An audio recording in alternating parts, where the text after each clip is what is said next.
கேரக்டர்கள் சற்று உங்களை விடுதலையாக சொன்னேன். இந்த நாளில் ஒரு சிறு பகுதியை கற்றுக்கொள்ள நாங்கள் வந்திருக்கிறோம். எனக்கு வந்திருக்கிற இருக்கிற வார்த்தையை ஆசிரியத்தான் என்னோடு இடைவெளியும் ஆண்டவரை கிறிஸ்தேசின் மூலம் வேண்டிக் கொள்கிறோம் பிதாவே.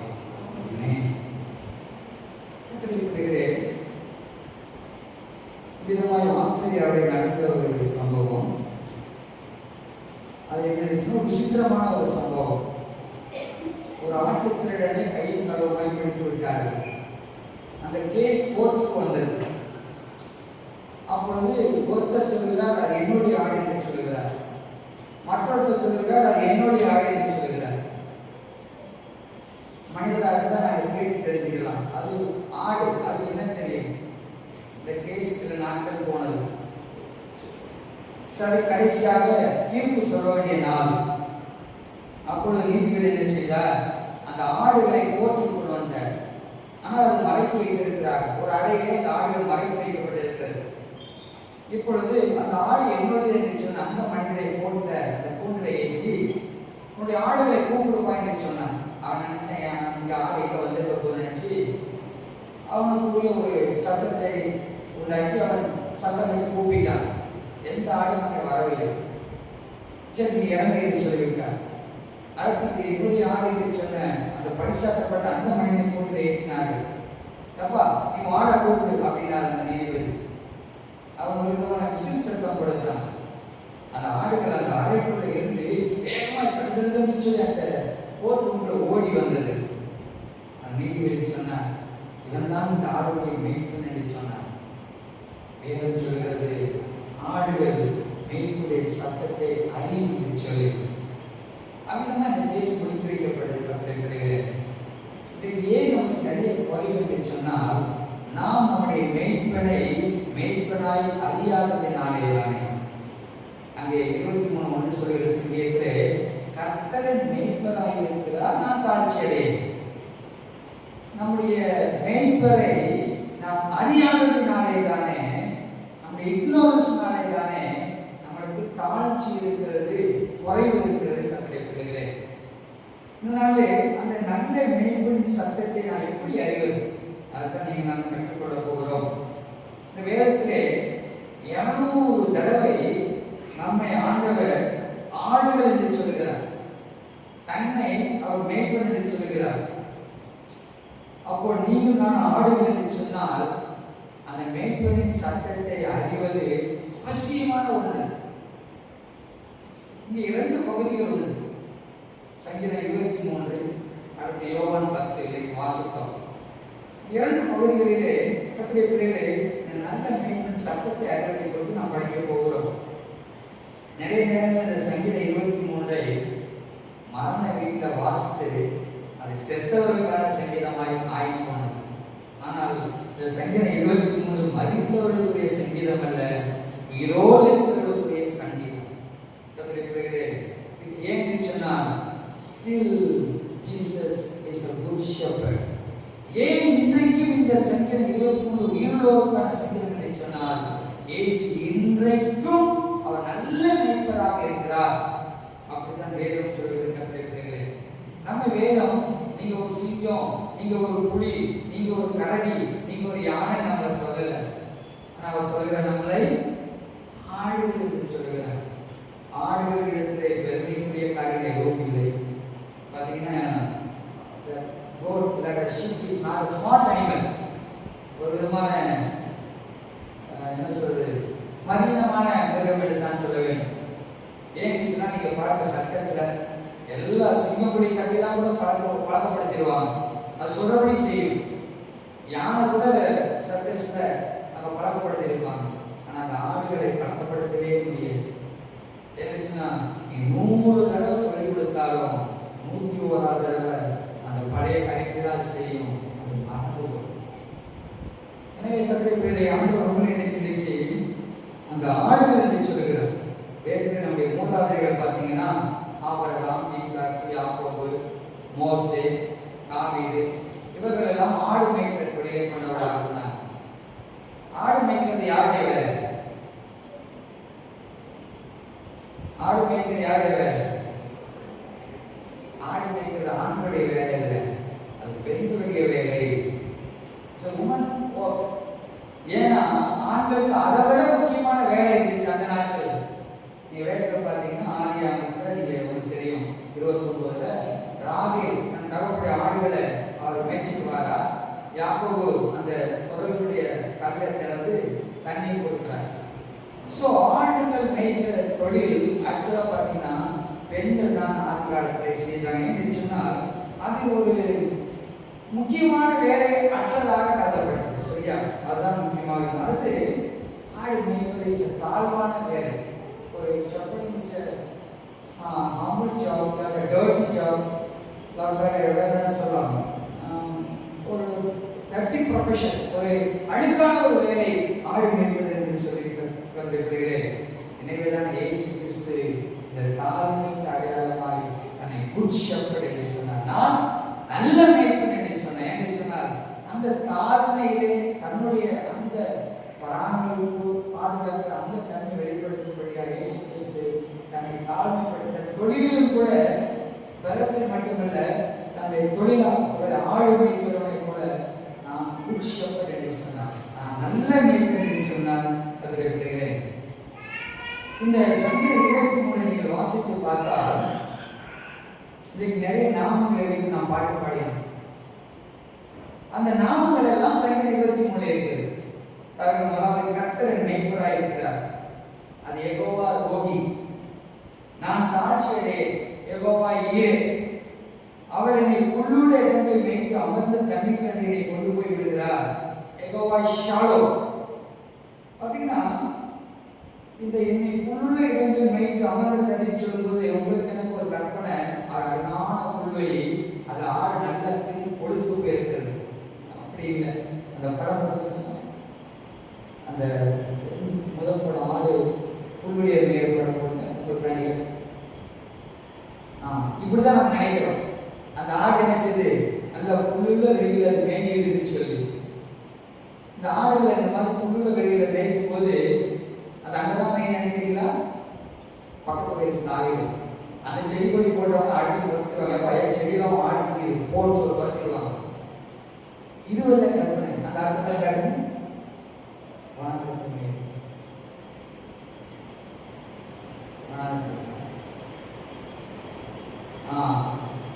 இதுதான் இஸ்ரவேல் தேசத்தினுடைய ஆடு மேய்கிற இடம், வனாந்தரம். இன்னொரு படம் சுத்திரும்.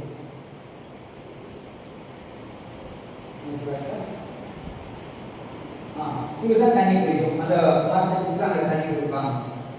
அப்படியே தாவீது அவருடைய புல்லுள்ள இடங்களில் மேய்த்து அமர்ந்து தண்ணீரை விடுகிறாரு. பாருங்க, இஸ்ரவேல் ஜனங்கள் வனாந்தரம் போறாங்க. சரியா? 40 ஆண்டுகள் அவங்க விதைக்கிற அருகில. ஆனா அந்த வனாந்தரத்திலே குறைவு ஒன்றுமில்லை வேதம் சொல்லுது. ஏன்னா அந்த பனி பெய்து அந்த பனியை மண்ணாவே கொடுக்கிறார். இருக்கிற இடம் வனாந்தரம். ஆனா அந்த ஜனங்களோ திருப்தியா சாப்பிட்டாங்க, இறைச்சி சாப்பிட்டாங்க, மண்ணா சாப்பிட்டாங்க. அதைத்தான் நீங்க இந்த சங்கீதக்காரன் தான் வனாந்தரத்தில் இருந்தாலும் கடவுளுடைய மேய்ப்பராக இருப்பதனாலே அவர்களுக்கு கொடுக்கிற ஆகாரம் அப்படிப்பட்ட ஒரு அமர்ந்த புல்வெளியில மேய்கிற ஆட்டை கூட நான் இருக்கிறேன், அமர்ந்த தண்ணீரை குடிக்கிற ஒரு ஆட்டை கூட இருக்கிறேன்னு சொல்லி அவர் விசுவாச அறிக்கை செய்கிறார். நிறைய பேர் நினைச்சுதான் கடவுளுடைய மேய்ப்பராயினால எனக்கு நல்ல புல்வெளி இருக்கு, நான் கொழுத்து போயிருக்கலாம். இல்லை, வாழ்கிற இடம், சூழல், குடும்பம், வேலை ஸ்தலம் எவ்விதமாக இருக்கலாம். ஆனால் தேவன் அந்த இடத்தை அமர்ந்த தண்ணீர் கொடுத்ததாக நல்ல புல்வெளியில் உள்ள ஸ்தலமாய் தேவன் ஆசீர்வதிக்கிறார். அதை நீங்கள் நான் விசுவாசிக்கிறீர்களே. அதைத்தான் நீங்கள் அந்த மேய்ப்பன் சொல்கிறார். அவருடைய புல்வெளிகள் மேய்த்து அமர்ந்த தண்ணீரை கொண்டு போய் விடுகிறார். யெகோவா ஷாலோம் என்று சொல்லி அடுத்து பாருங்க, அவருடைய ஆத்துமாவை தேற்றி தம்முடைய அவரின் ஆத்துமாவை தேற்றுகிறார் போல. அது யெகோவா ரஃபா, என் ஆத்துமாவை சுகமாக்குகிறார், என்னை நீதியின் பாதை நடத்துகிறார். யெகோவா திஸ்கேனும். இதை பார்த்தீங்கன்னா ஆவிக்குரிய ஆகாரம் சொல்கிறார். அவர் ஆத்துமாவை தேற்றுகிறார், அவரை நீதியின் பாதை நடத்துகிறார். நிறைய பேர் ஆலயத்துக்கு போய் கடவுளை ஏன் தேடணும்னா we expect physical blessing, so we seek after God. சரீர தேவைக்காக தான் இன்னைக்கு ஜனங்கள் ஆண்டவரை தேடுறாங்க. ஆனால் வேதம் அதை போதிக்கல. நீங்க படிச்சு பார்த்தீங்கன்னா நம்முடைய ஆத்மாக்களுக்கானதே அங்கே போய்த்து கொண்டே இருக்கிறார். ஏன்னா இந்த ஆத்மா நித்தியமே வாழக்கூடியது. இந்த சங்கீதக்காரன் சொல்கிறார், இந்த சரீர தேவையை கர்த்தர் சந்திக்கிறார், இந்த ஆவிக்குரிய தேவையை கர்த்தர் சந்திக்கிறார். இன்னைக்கு விசுவாசியாக உங்களுக்கு எடுத்து இருக்கணும் என்னன்னு சொன்னா, சரீர தேவைக்காக மட்டும் கர்த்தரை தேடினால் நம்ம அற்ப விசுவாசிகளாக இருப்போம். பவுலோஸ் இடத்துல எழுதுகிறார் கர்த்தரை இம்மைக்குரிய தேவைகளுக்காக தேடாதபடி ஆவிக்குரிய தேவைக்காக ஆத்மா நித்தியமாக வாழக்கூடியது. அன்று வசனம் எனக்கு தேவை, வார்த்தை எனக்கு தேவை, ரத்தம் எனக்கு கழுவணும், அன்று நிலக்குள்ள இருக்குன்னு சொல்லி நீங்கள் ஆவிக்குரிய தேவையை தேடும் பொழுது ஆட்டோமேட்டிக் சரீர தேவைகள் உங்களுக்கு சந்திக்கப்படும். அதுதான் நான் கொடுத்த வாக்குத்தத்த வார்த்தை. அதாவது சொல்லுங்க, தேவனுடைய ராஜ்யத்தையும் தேடுங்க, அப்பொழுது இவைகள் எல்லாம் அந்த மத்திய வாசனை இவைகள் எல்லாம் குடிப்புக்கானவைகள், குடிப்புக்கானவைகள், உலகத்துக்கானவைகள் கூட கொடுக்கப்படும் சொல்றார் இங்க. எனவே இந்த சங்கீதக்காரன் அங்கே ஆவிக்குரிய தேவையை கர்த்தர் சந்திப்பதாக சொல்கிறார். இன்னைக்கு நீங்க ஆவிக்குரிய தேவையை இன்ட்ரெஸ்டா இருக்கிறீங்களா? அப்படி இன்ட்ரெஸ்டா இல்லைன்னா நீங்கள் சாட்சியிலே தானே வாழ்ந்து கொண்டிருப்பீர்கள். அடுத்து சொல்கிறார், நான் மரண இருளில் பள்ளத்தாக்கில் நடந்தாலும் பொல்லாப்புக்கு பயப்படேன், தேவன் என்னோடு கூட இருக்கிறேன். யெகோவா ஷம்மா கூடவே இருக்கிறார். இந்த நான் மரண இருளில் பள்ளத்தாக்கில் நடந்தாலும் பார்த்தீங்கன்னா, எகிப்துல இஸ்ரவேல் ஜனங்கள் இருக்கும் பொழுது டார்க்னஸ், இருள் அந்த எகிப்தை மூடிடுச்சு. கண்ணுக்கு முன்னாடி கை ஆடினா கூட கை தெரியாது, அப்படிப்பட்ட டார்க்னஸ். ஆனா வேதம் சொல்கிறது, தேவனுக்கு இருளும் வெளிச்சமும் சரி. வாசிங்க சங்கீதம் 139:12. யாராவது வாசிங்க சங்கீதம் 139:12. சங்கீதம் 139:12.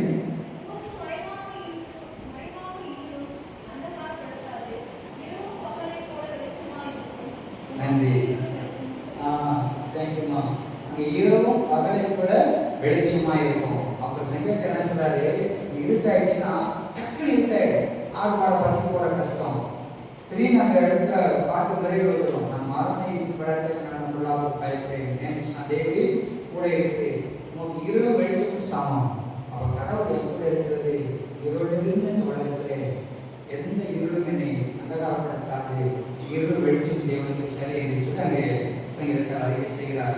அடுத்து பாருங்க, ஒரு கோலும் தனியும் என்னை தேற்றும், யெகோவா காதீஸ். அந்த பாவம் ஏன் இந்த இடத்துல அதை அவர் சங்கீதக்காரர்கள் சொன்னார் அங்கே இன்னொரு சரி. இப்போ பாவம் படம் தெரியுதா? அதில் பாருங்க ஒரு கோல் இருக்கு, தெரியுதா? அடுத்த பக்கம் ஒரு தடி தெரியுதா உங்களுக்கு? இந்த கோல்னால கழுத்தை நல்லா குடிச்சுக்கிட்டு இந்த தடினால நல்லா டவுன் ஆகிப்பாங்க. எகிப்துல இஸ்ரவேல் அடிமையாக இருந்த நேரத்தில் தப்பிச்சு விட முடியாது, கழுத்துல அது மாட்டி நல்லா வச்சு சாப்பிடுவாங்க, வச்சுருவாங்க, அறிவாங்க. ஆனால் இந்த சங்கீதக்காரன் அந்த 3வது கதையெல்லாம் கேட்டிருக்கிறார். அவர் சொல்றார், ஆனால் அந்த கோலும் தடிங்கிற ஒடுக்கிச்சு, அடிமைப்படுத்திச்சு. ஆனால் கடவுளுடைய கோலும் தடியை தேற்றும் சொல்கிறார். அந்த தடி இத்தனை இருப்பது, அந்த கோல் திடீர்னு உள்ள மாட்டிக்கிட்டா அந்த ஆடை பிடிச்சி இருக்கிறதுக்கும் செடி கொடைகளை தரித்து போடுவதற்கும் கத்துக்கிறே. அங்கே சங்கீதக்காரன் சொல்கிறார், ஒரு கோலும் தடியும் என்னை தேற்றும். இனிமேல் என்னை யாரும் ஒடுக்க முடியாது, நான் கடவுளுடைய மேய்ப்பராக இருக்கிறார். அதை அடிமைப்படுத்தின காரியத்திலே கர்த்தனை தேற்ற போகிறார் என்று சொல்கிறார் கத்துக்கிறே. அடுத்து சத்துருக்கு முன்பாக எனக்கு ஒரு பந்தி ஆயத்தப்படுத்தி என் தலையை என்னால் அபிஷேகம் பண்ணுகிறேன். யெகோவா நிசி, வெற்றியை கொடுக்கிற தேவன். என் பாத்திரம் நிரம்பி வருகிறது. யெகோவா ஈரே. பாத்திரம் நிரம்பி வருகிறதுனா அந்த மிடில் ஸ்கூலில் மக்களுடைய அந்த கல்ச்சரை பார்க்கும்போது அவங்களுக்கு தெரியும். எதிராளிகள் வந்தால் கூட அவங்க ஹாஸ்பிட்டாலிட்டி செய்வாங்க. அவங்க வீட்டில் என்ன டீயோ திராட்சை ரசமோ கொடுக்கும்போது அந்த கப்பை ஊற்றுவாங்க. நீங்கள் எடுத்துக்காக குடிச்சு வச்சோன்னா மறுபடியும் ஊற்றுவாங்க, மறுபடியும் எடுத்துக்கிட்டு மறுபடியும் ஊற்றுவாங்க. நீங்கள் எப்போ மீதி வைக்கிறீங்களோ அப்போ தான் நிறுத்துவாங்க. நீங்கள் குடிச்சுக்கிட்டு இருக்க ஊற்றிக்கிட்டே இருப்பாங்க. நிரம்பி வழியாக வேஸ்ட்டாக கூட நினைச்சிட வேண்டாம். வேண்டிய தேவைக்கேற்ற மீதி ஆகிற அளவுக்கு தேவனை ஆசிரியப்பார்கள். மாத்திரம் நிரம்பி வருகிறது யெகோவா ஈரே. அடுத்து என் ஜீவனுடன் நாளெல்லாம்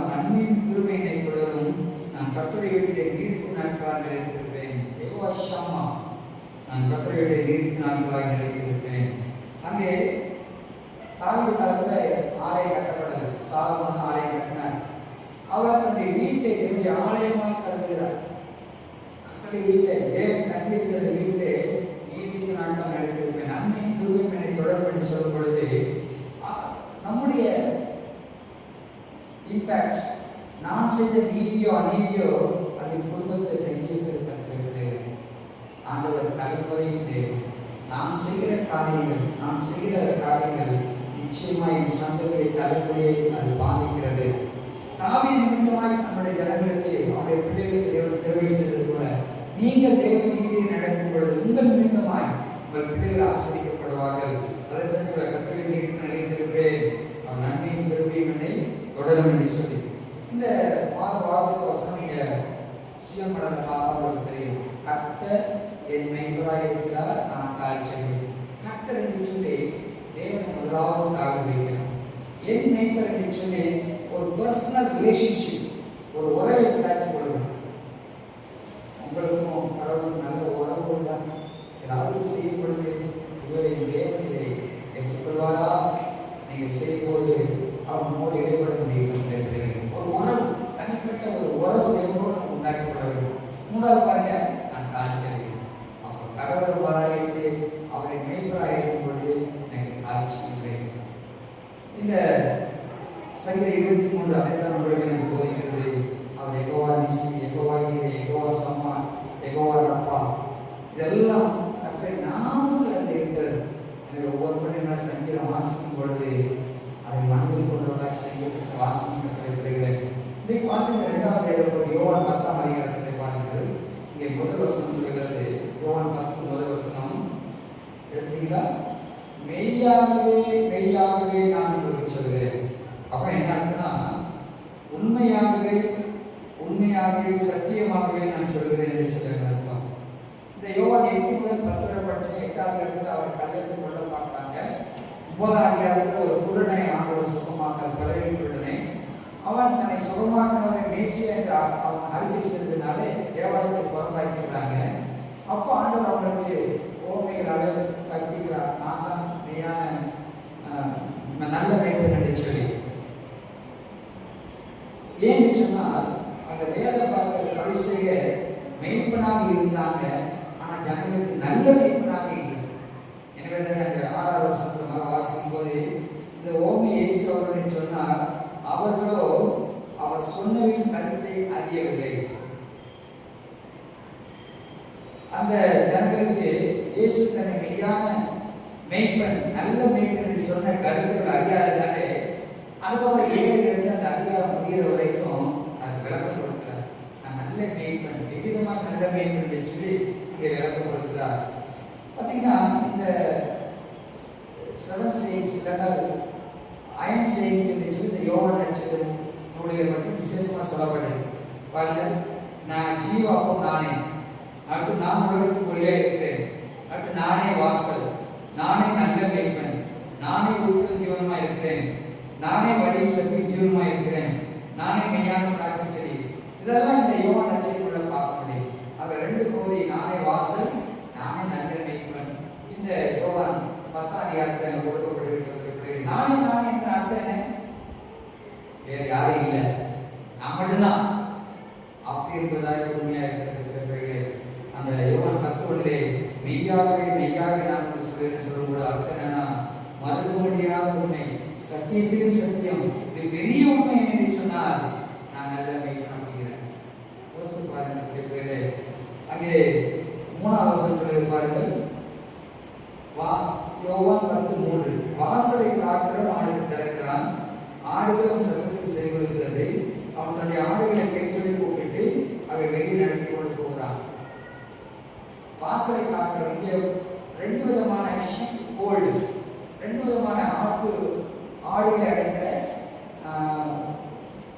மந்தை அடைக்கிறதான ஒரு கூடு வச்சுக்கோமா, பட்டணத்தில் அடைக்கிறதான ஒரு கூடு இருக்கிறது, கார் பார்க்கிங் ஏரியா மாதிரி. வனாந்திரத்தில் ஒரு ஆடுகளை வைத்து பாதுகாக்கிற ஒரு இடம் இருக்கிறது. பட்டணத்தில் எப்படி நம்ம போய் கார் பார்க்கிங் ஏரியா மாதிரி காப்பாளர் இருப்பான். அங்கே ஒரு 10 பேர் சேர்த்து நம்முடைய ஆடுகளை உள்ள விட்டுருவாங்க. எப்படி திரும்ப பிரித்து கண்டுபிடிப்பாங்கன்னா, ஒவ்வொரு மேய்ப்பனும் ஒவ்வொரு சத்தம் வைத்திருப்பான். காலை வந்து அவன் அந்த விசிலடிக்கிறான், இல்லை ஒரு ஏதோ சத்தம் போடலாம், அவனுடைய ஆடுகள் மட்டும் வரும்.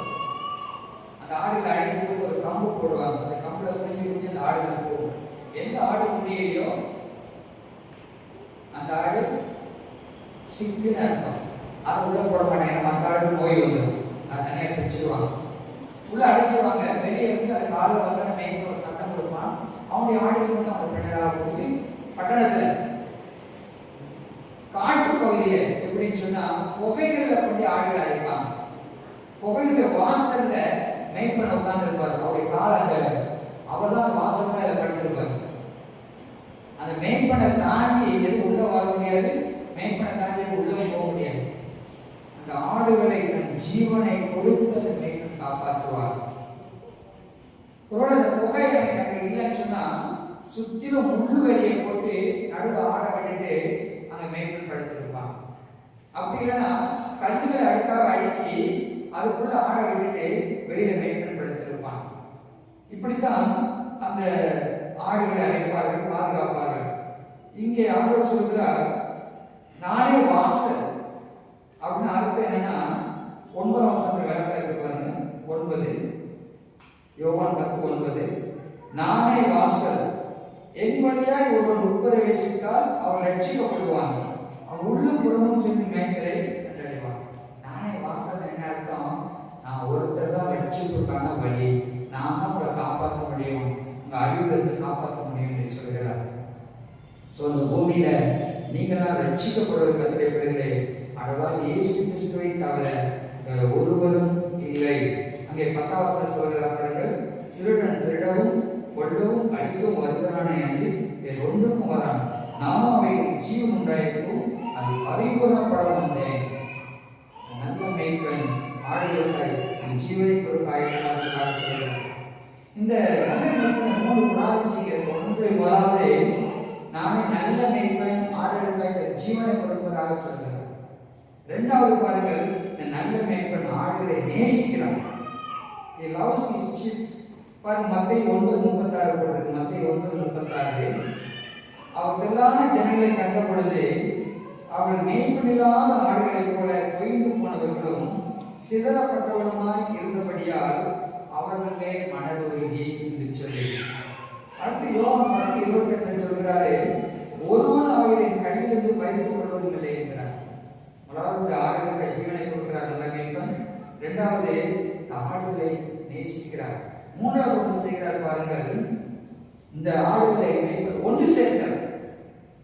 பாருங்கள் 16ஆவது வசனம் யோவான் 10:16 பாருங்கள், இந்த துருவத்தில் உள்ளவைகளை அல்லாமல் வேறு ஆடுகளும் எனக்கு உண்டு, அவைகளையும் நான் கொண்டு வர வேண்டும், அவைகளின் சத்தத்துக்கு செவிகளுக்கும், அப்பொழுது ஒரே மந்தையும் ஒரே மேய்ப்பனாகும்.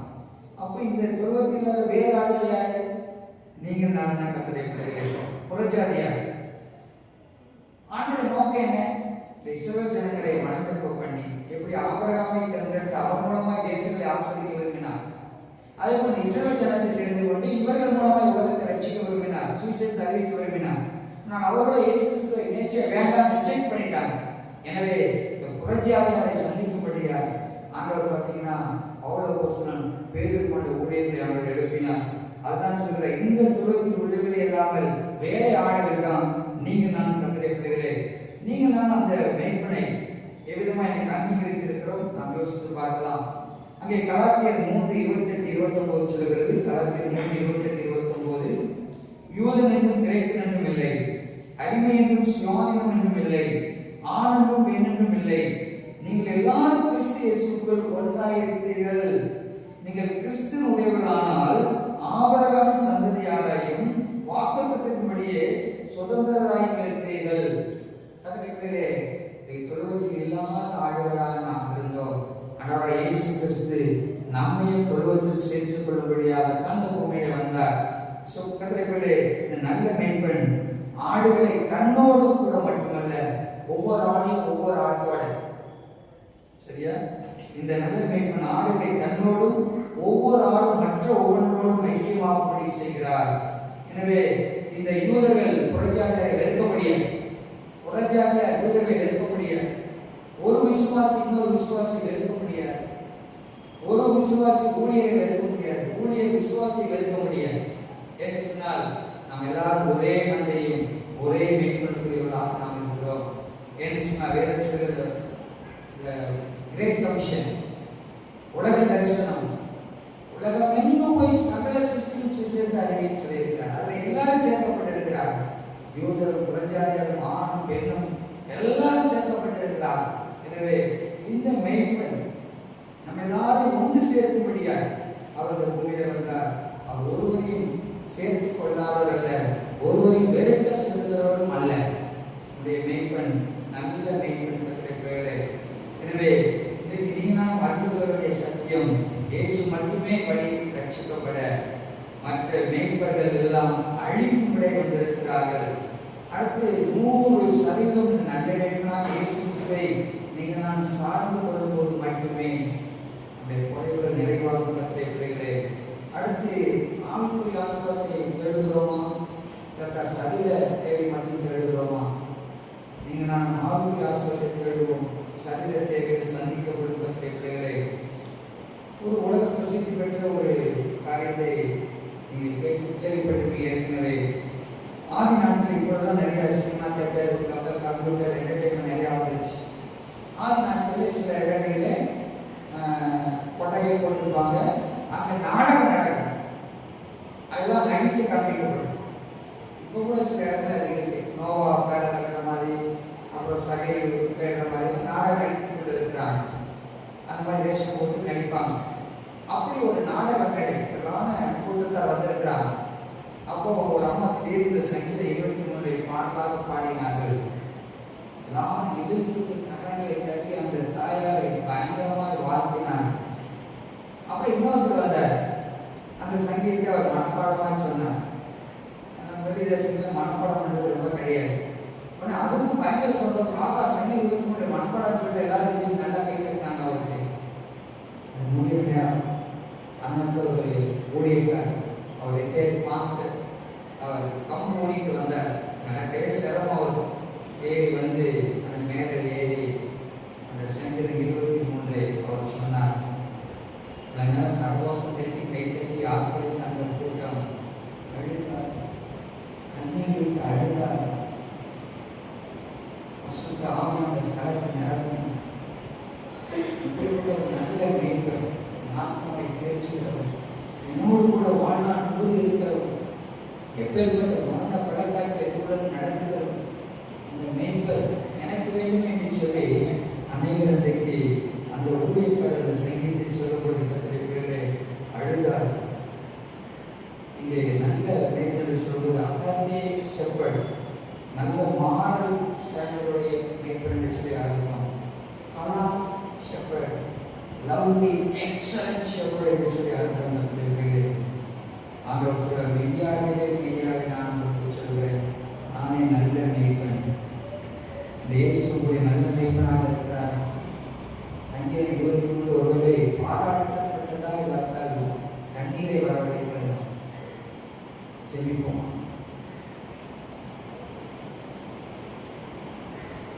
நல்ல மேய்ப்பன், ஆடுகளுக்கு ஜீவனை கொடுக்கிறார். ஜீவனை கொடுக்கிற அன்பிலும் மேலான அன்பு இல்லை என்று சொல்கிறதா? விதமாய் எல்லோரும் கூட இருக்கிறேன். நல்ல மேய்ப்பன், சத்தத்தை நான் அறிய வேண்டும் என்று விரும்புகிறேன். என்னுடைய ஆத்மாவை தேற்றுகிறேன், சரீர தேவையை சந்திக்கிறேன், கூடவே இருக்கிறேன். வாழ்நாள் முழுவதும் நன்மையும் குருவையும் தொடர்புடையாச்சு. நித்திய நித்தியமான தெய்வம். காவிரிகளை யாரெல்லாம் நல்ல தெய்வம் எனக்கு வேண்டும் என்று நோக்கி கூப்பிடுகிறார். இயேசு தெய்வம் என்னுடைய மேய்ப்பராக இருக்கிறார் விரும்புகிறார்கள். கர்த்தர் இப்பொழுது அற்புதத்தை செய்யப்பா, அறிவெல்லாம் நிறைவாக்குகிறார். கர்த்தரை மேய்ப்பராக இருக்கிறார்.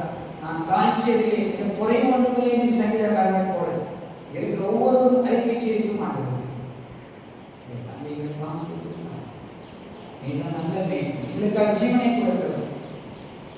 நினைவு கூறுகிறோம். வேண்டிக் கொள்கிறோம் பிதாவே. ஆமென்.